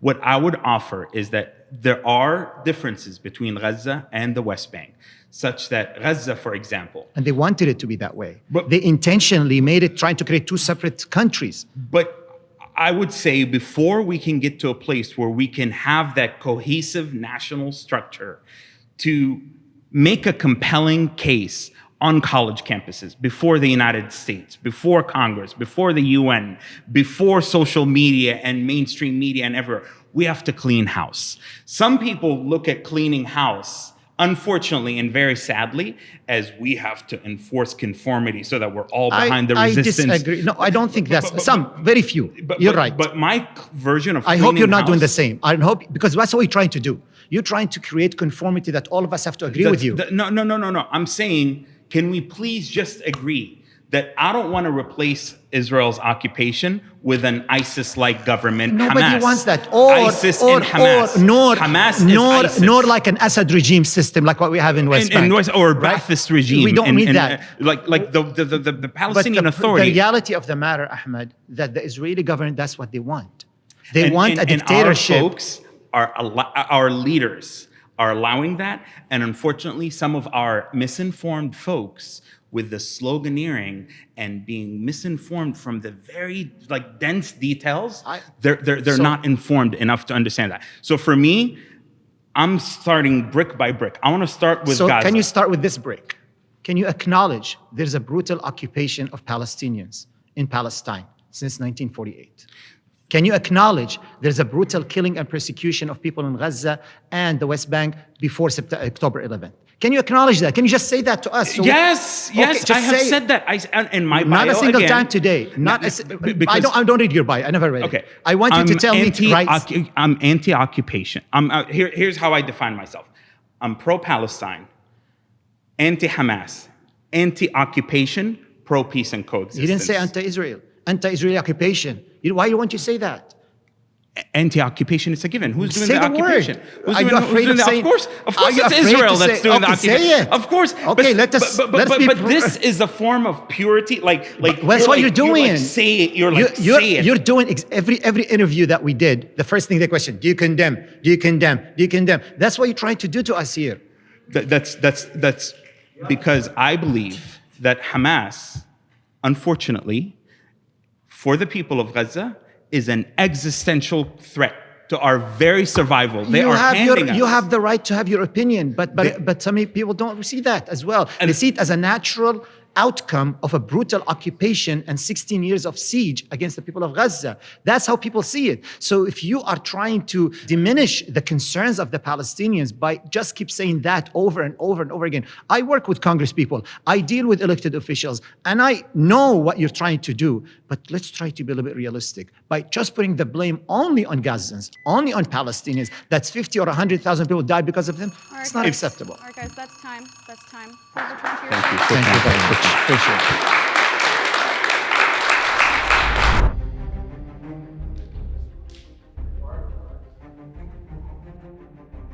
Yeah, let's do this gentleman here. William, I choose to have an extended conversation with you because you are from Gaza, and though I fundamentally disagreed with a lot of your views, I feel strongly that those of us who come from Gaza, there's so few of us that are able to have this conversation. So I would like to keep that going. Thank you. My claim is that the root cause of the issue is the Israeli military occupation of historic Palestine and the denial of self-determination of the Palestinians by the Israeli occupation.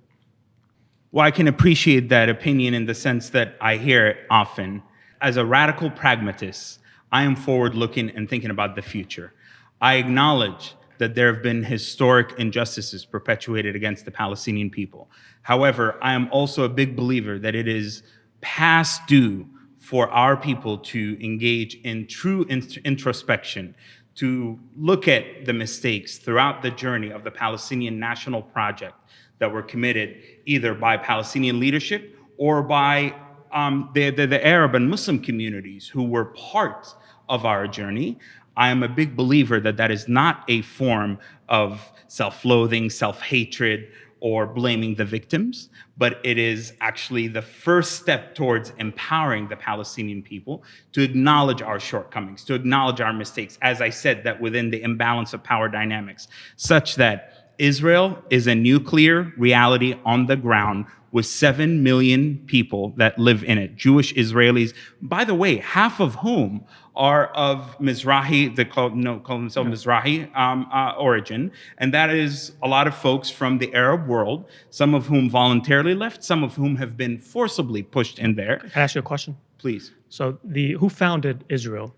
The Ashkenazi Jews, right? And the Ashkenazi Jews from Europe. There were Sephardic and Mizrahi Jews who were absolutely They were there involved living in this. peace before of 1948, the Nakba, and the continued Jewish immigration into Palestine.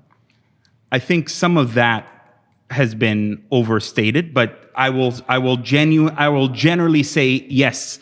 Jewish folks have had lineage in the land and have lived there for generations. I agree that the most modern incarnation of the state of Israel was something that was diaspora-led. But once again, these complex issues of litigating the origin, I mean, one of the things that I have spent a lot of time doing, and believe me, some of that was hard because, again, my grandparents on both sides of my dad and my mom were displaced in 1948. On my dad's side, they were from modern-day Rehovot, and they were actually forcibly pushed out. On my mom's side, they were from Hamama, which is modern-day Ashkelon, right by the Gaza Strip. And they left because the Egyptian army, as it was marching, told a lot of folks to get out of the way. What do you mean? Come on! This is the reality. This is deflecting. This is what my grandma mentioned. Okay. I'm not saying that this didn't happen in response to the Zionist issue. Okay, so that's the issue. We need to put more pressure and attention on what the core issue is, which is illegal Israeli military occupation, settler colonialism, apartheid. So the Nakba happened because of terrorist Zionist militias came and displaced our people, uprooted the native indigenous Palestinian people from their lands, like Yafa. We're from Yafa, we're from Gaza too. They kicked us out. They killed 15,000 people and they displaced 750,000 people. They destroyed over 531 villages. So this is the root cause. This is like, how do you want peace from that? You know what I mean? Like if you killed, our people and displaced them and gave them nothing, no rights, no like humanity, no dignity, How do you expect peace from that? Because I look at what's there right now and I see that our people are in a position where we're being chased out of the very last remnants. I want to reinforce our ability to persevere on what remains of our land. I want Gaza, I want the West Bank, and I want what remains of our access to East Jerusalem to be the nexus of Palestinian heritage and perseverance So on the how land. do we get there when they're literally bombing women, children, elderly, the sick, all in Gaza? Let's go back to everybody's favorite word here. We call out what triggered the worst chapter in Palestinian history, which is an ISIS-like ideology and group that literally served our people. Do you think it happened in a vacuum? October 7th just happened out of I nowhere? don't subscribe to this idea of, oh, what about on October? I'll tell you what was happening on October 6th. 50,000 people were still alive, including my family members and probably many of your family members. The people of Gaza had options on October. There were 20,000 to 50,000 people working in Israel. There was aid. There were people who were able to build futures. There were students. There were universities. There were about 10 universities. I want to talk about the siege of Gaza, right? So please don't say it's because of Hamas. This is you're gonna say that. Yes, So, of course I'm going to say that. again, resistance is a byproduct of occupation. So if you don't want resistance, if you don't want groups like Hamas, if you don't want armed struggle, then get rid of what the root cause is, which is Israeli military occupation. So do you actually have a linear understanding of how, and I mean that like very respectfully, of how the siege actually went on? Yeah, 2000. There okay, were yeah, three- yeah. Okay, let me say. So 2006, there was elections, right? Yep. And who was democratically elected? Hamas. Okay, by a landslide. They beat Fatah. They beat the other groups. Not by a landslide. That's incorrect. Well, and the majority of Hamas's victory was in the West Bank. Look at the numbers, brother. The majority of Hamas's victory from a numeric point of view, and fact check me, everybody here fact check me afterwards, was in the West Bank. They barely won in Gaza, but they won. But why was a group like Hamas elected? You know why? Because of the failed PA and yes, failed the and corruption, Fatah and corruption, of course. Fatah and of course. My uncle resigned from the PA, by the way. He knew it was corrupt. My granduncle, by the way. So Hamas was elected because there needed to be change in what was happening. The PLO, they renounced armed resistance in '93. That got us nothing. That didn't give us a state. That Got us a passport and an airport and negotiations for a seaport. Okay. Do you have a Palestinian passport? I do, or I did once. I did once. Okay. Before you got your American citizen in 2014, like you couldn't do shit without a Palestinian passport. I have came family to the United States with it. I traveled the Arab like now, world with it. You can't do anything. Like my cousins who live in Saudi Arabia, they can't go anywhere. They need like a visa, like several months in advance. You can't do anything with this Palestinian passport. Here's what needs to happen. There needs to be accountability from this Israeli government and regime and these terrorist settlers. They need to get the hell out of my land, go back to Brooklyn or Poland, wherever the hell they come from. They need to stop killing these people every day. They're walking around with ARs. You know what I'm saying? So like the guy. But isn't that a form of hatred to say go back to Poland when you know that there are generations of Israelis? Excuse me. Some current Israelis right now, they've literally lived there for generations. Like you have 2 generations of Israelis who know nothing about Poland, nothing about Germany, nothing about Brooklyn. For no fault of their own. Their parents may have made a decision. Their parents may have been displaced. And this is where they are. So to say that go back to Poland as a solution is not only ineffective and is not only lacking in pragmatism, but they would argue is a form of hate towards them. So is it okay for them to come and expand the settlements and displace Palestinians from their native land? Of course not. Of course not. So and is that worse than going back to Brooklyn or Poland or Ukraine, wherever the hell they're from? But what I'm saying, why don't we choose careful slogans? you're right. Why don't we choose language that better positions us so that we can have the higher moral ground, number one. Number two is, let me just go back on the issue of the blockade, because I feel very passionate and strong. My lived experience, the reason why I'm in the United States is shaped by this. There were 3 stages that led to the blockade. Are you talking about the kidnapped soldier? There's the elections in which Hamas abused the democratic election. By the way, as a pro-democracy individual, I was so excited by the prospect of seeing a democratic process emerge. So why are you upset with the results? Because Hamas was supposed to, Hamas was supposed to honor the framework upon which the elections were. You know who didn't do that? I'm pretty sure the Fatah did not transfer power the way it was supposed to be transferred. The framework that Hamas said they would agree to, they rescinded that. They said they would agree to the renunciation of violence and to accepting that Israel exists. So, just like the previous government that did that and got us nowhere, but a second intifada So they and abused 5,000 that Palestinians killed within framework, that front. and then there was a freezing of. So that was the first tier of the blockade. The next tier of the blockade was when Hamas invaded on the Israeli side of the border in June of 2006 and abducted Gilad Shalit. How many? And I was okay, stuck before in that, Egypt, and I couldn't go in. And then how many of our people, women, children included, were held hostage in Israeli prisons and called prisoners for no reason at all? How many people were held hostage? before June 2006, there were something like 3,000 to 4,000 Palestinians in Israeli prisons. Okay, so they kidnapped one soldier, a soldier, by the way. He's not a civilian. He's a On the soldier. Israeli side of the border, but also like you can't like to you this was for to a you prisoner swap. to you this constitutes and I'm not arguing for or against, but I'm saying before the international law, these people were held, the Palestinian prisoners, whom I share your frustration. My sister-in-law's brother from Gaza, from this war, has been held by the Israeli I have military. 3 family members currently and we held. haven't heard of anything about him for a year now. We don't Same. know if he's alive or not. I have 3 people still held. But there's just been like what Hamas did at that time was orders of magnitude worse than the fate of 3,000 people, because then you punish 2 million Palestinians.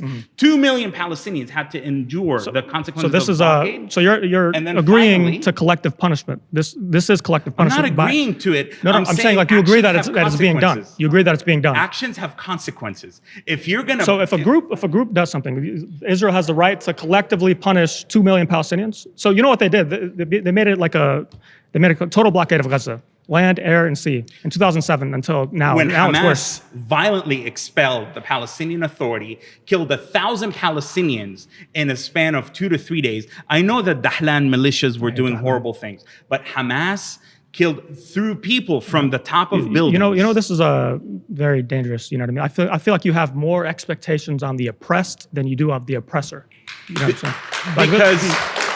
Because I actually despise the bigotry of low expectations. We are okay with literal terrorism because we call it, oh, this is resistance. We give Hamas an ISIS-like what are they jihadi resisting? group. What are they resisting? They're not resisting. Exactly. They've literally become a mafia for They're taxes. resisting the siege. Hamas is a mafia that collects taxes, that So, okay. steals aid. All right, so- Hamas right now is stealing aid. Why? No way. These are Israeli-backed. With videos. Why are they okay? Why are the police officers who will come to stop them being killed by Israel by its drones?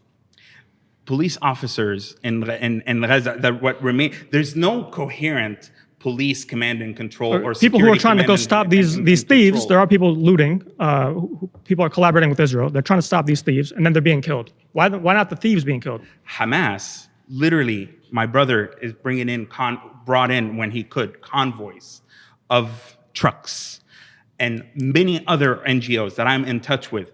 They were literally sending their thugs to attack these trucks with the videos, with all the documentation that is available for the entire world to see. But this is what I mean by the bigotry of low expectation, is that nothing that Hamas does, whether it be, how are we okay with the taking of women and children and the elderly as hostages on October 7th?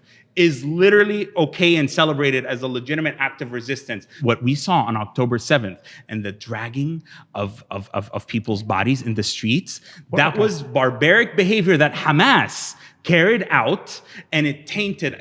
So I'm speaking out not because I want to please the Zionists or to please Israelis. I'm speaking out because that's not my Gaza. That's not my people. I'm speaking out because it's against my values and the values that I know many Gazans hold. And that's where what do you think of the Israeli soldiers literally raping Palestinian hostages on video? and it's out on video. And then the people reprehensible, protested that they have that right to do jail that. time, despicable, disgusting. I have So, spoken out again, against you're it. very critical of the oppressed again. You know what I mean? I feel like you need to have this. I just told you. But you need to have the same energy right, with the guys. people who are killing and occupying us. You know. That's time. Thank you. Thank you very much.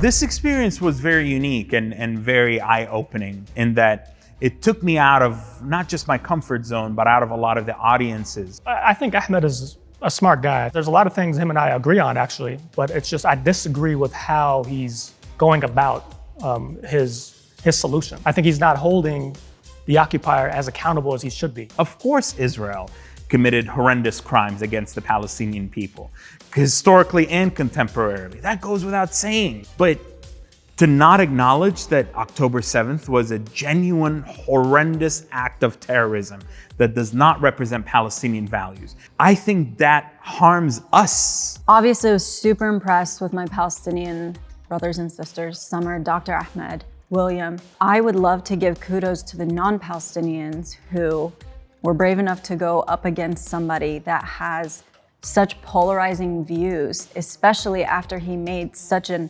abhorrent comment, since he loved that word, that they suck the oxygen out of the movement. It's entirely legitimate and necessary to have non-Palestinian allies. What is most unfortunate, however, is speaking over Palestinians with different perspectives and, quite frankly, being extraordinarily disrespectful. I'm not here to be the spokesperson for Palestinians, but I am here to oppose settler colonialism. You know, this is complete disaster, catastrophe, genocide. It's right in front of our own eyes, and it's being live streamed. And I'm tired of seeing kids in pieces and kids with limbs and being orphaned. At the end of the day, what's been done has been done, unfortunately. But let's talk steps to stop this. And one of those tangible steps is putting pressure on our government here to stop sending billions of our tax dollars over there. Many people say, oh, it's complicated. No, it's not complicated. It's very, very simple. There are people who are being mistreated, occupied, brutally killed.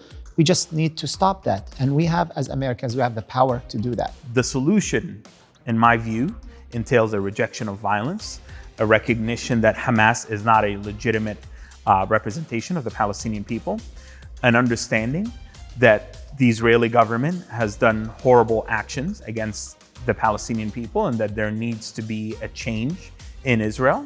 And I believe that is entirely achievable.